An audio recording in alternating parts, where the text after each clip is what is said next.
Aș face eu, dar aș mai avea 19 ani, deci nu știu ce aș face, dar sună frumos așa să mai ai 19 ani. Ți se pare că atunci începi viața, vai de capul meu, la 19 ani.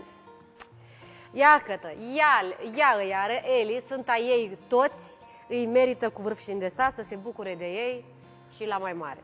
Eli, deci înțeleg că datorită ție vor petrece astăzi concurenții, va fi bine, va fi foarte bine. Aveți cumva, eu vă întreb, să fac datoria, să ne dați și să ne spuneți și în vreo noutate sau? Da. Da? Zici tu? Hai zi tu. Hai, te las pe tine, că e și ziua ta. Poftim?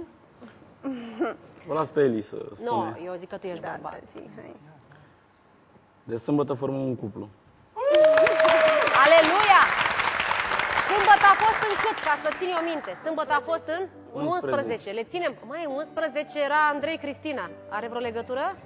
E și Nu, 11 ziua ale mea, lunii? știi? Pe 11 ziua ta? În 11 erau Andrei Cristina, în 15 erau Raimond Constantina, în 28 erau Mariana Grigore, Oana cu Laur, nu mai țin minte că s-au despărțit sau împăcat sau nu mai știu. Dar mă interesez. Deci 11 rămâne ziua voastră de cuplu și ați făcut acest anunț astăzi, ziua lui Eli. Deci avem un cuplu. Avemus cuplum mus. Amin. Cristian și Eli. Foarte bine, felicitări. Bun, rămâne